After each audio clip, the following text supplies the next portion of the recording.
Some breaking news to share with you now. Canada's ambassador to China is walking back his comments about Huawei CFO Meng Wanzhou's extradition case, comments that prompted calls for his removal. The CBC's Katie Simpson is here with the latest. Okay, take us through what John McCallum is now saying. Global Affairs has issued a statement on John McCallum's behalf, and as you say, he's walking back those comments that he made earlier this week. You'll remember earlier this week, he sat down with members mostly of Chinese language media or media outlets that have a primarily Chinese audience, and for 40 minutes, he went on at length advocating on behalf of Ms. Meng Wanzhou, who is the CFO of Huawei, who was arrested by Canada and is being on at the request of the United States. Anyway, all of this blows up. There's a whole bunch of blowback. Andrew Scheer's calling for his resignation. Former ambassadors are questioning, what on earth are you talking about? And now, about 24 hours after all of this confusion emerges, we get this statement. And we're going to pull it up on the screen right now. John McCallum says, "I regret that my comments with respect to the legal proceedings of Ms. Meng have created confusion. I misspoke. These comments do not accurately represent my position on this issue. As Canada's ambassador to China, I play no role in assessing any arguments or making any determinations in the extradition process." And you'll remember that's exactly what he did over the course of 40 minutes in Markham, Ontario on Tuesday, with the English language media getting wind of it by Wednesday morning. And then sort of the consequences sort of exploded there. The big questions now are, okay, what prompted them to feel the need to do this? Have there been complaints possibly from the Americans about whether they feel that Mr. McCallum, Ambassador McCallum, has compromised their case? Those are sort of the big questions going forward. And how will the walk back be perceived in China, too? Exactly.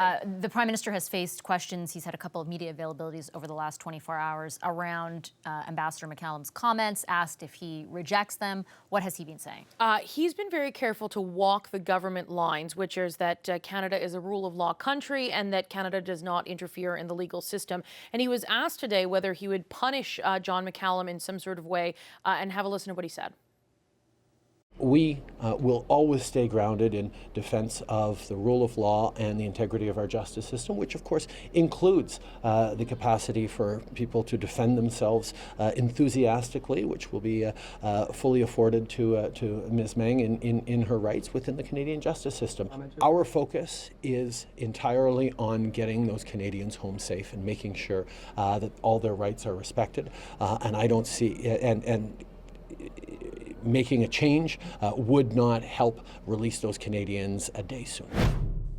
So that's not exactly a ringing endorsement of your ambassador, saying that, well, if we did swap him out, if we did fire him, it's not going to help those Canadians that are being detained right now. So that is sort of, will this statement be enough to sort of quell the concerns? Because clearly there is some sort of concern that the Prime Minister's office is trying to deal with, whether it's pressure from the Americans, whether it's backlash at home. They felt the need to do this. So whether this is going to satisfy all of those concerns, I don't know yet. And we'll be checking for that reaction, of course, because this is breaking news throughout the show and bringing it to you guys throughout the next hour and a half. Thanks, Katie. Thanks. CBC's Katie Simpson. So what impact could John McCallum's comments about the Meng case have on the proceedings, and what could the political fallout be? Earlier this afternoon, prior to McCallum's latest statement, I spoke with a former ambassador to China. Here's that conversation. David Mulrooney served as Canada's ambassador to China from 2009 to 2012. He's now a distinguished fellow at the University of Toronto's Munk School of Global Affairs. Mr. Mulrooney joins us from Toronto. Hi there. Thanks for meeting with us. Really appreciate it. Good to be with you, Vashi. Mr. Mulrooney, Prime Minister Trudeau has not repudiated Ambassador John McCallum's remarks yesterday. What's your reaction to that? I think that's a problem, and it's a growing problem, because those remarks are being misinterpreted and spun to a certain extent in China, and I think they're probably causing confusion in Washington. I can appreciate that the Prime Minister doesn't want to do damage to his ambassador, but he really does have to correct the record and walk back from some of the things that Mr. McCallum said. So when you say that it's being spun and misinterpreted in China, what do you mean by that, and how have you gathered that? Well, the Foreign Ministry, for example, has noted his comments and said that this is the natural conclusion that anyone would draw, which is unhelpful because the Prime Minister himself seems to be on a slightly different wavelength. And then various other Canada watchers in China are interpreting it in a variety of ways. Some saying, for example, that he's out of sync with his bosses and maybe there's some confusion. So China is both interpreting this the way it wants to and quite easily confused. So this is not helpful. Has it weakened the Canadian government's argument that this is a country where the rule of law applies and that the process that Meng Wanzhou is currently undergoing is a legal one, free from political interference? It's absolutely weakened that because in addition to outlining these options, which was odd in itself, the ambassador also indicated that extradition would not be a good option. We don't have a view on that. A good option for us is that the judge assesses this according to the merits of the case. Point final. No further comments needed. He did not need to interpret this and to sort of put the spin on it that he did in his remarks. I think the Chinese will also be confused by the very strange setting. This was done in Markham, only for Chinese language media, some Canadian Chinese language media, other Chinese state media, without any Canadian mainstream media present. So it was designed to confuse. I don't think this was some savvy strategy to message to the Chinese. I think it was just clumsiness, and it needs to be corrected. Do you think Mr. McCallum's comments constitute political interference? I think they constitute the cardinal sin for an ambassador, which is to confuse people. And he leads people to believe that the Canadian system, the system that has worked so well to date, is susceptible to a degree of interference. I think that Mr. McCallum has two major jobs right now as ambassador, and he's got a very difficult time, and my heart goes out to him. But the first is, in the short term, crisis management. He's got to do everything he can to secure the release of Mr. Kovrig and Mr. Spavor, to get the best conditions we can for Mr. Schellenberg, who is appealing his death sentence.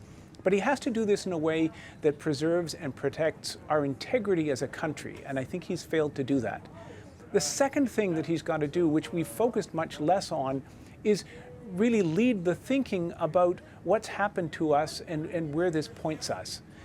Countries like Australia and Sweden and the United States certainly are all thinking hard about what they're learning about China under Xi Jinping, and they're prepared to revisit how they engage China. The word from the ambassador seems to be, let's just get back to the status quo ante, to this supposedly good relationship we have with China. He needs to update his thinking. He needs to be pointing us to the future, not to a past that never really existed. On the first point you made there, do you think, just to play devil's advocate, is there any way that the kinds of things that the ambassador said yesterday might, in the end, help those two Canadians get released? That's very hard to say. And my sense is the best way to get the Canadians released is to stick to your points and your principles and to seek international assistance. We're unlikely to get international assistance or the same degree of international assistance if we don't bring a principled argument to bear. So in the long run, I don't think it was entirely helpful. We can't depend on the Chinese. We're going to need a lot of allies and a lot of friends who stick up for us because we stand for something.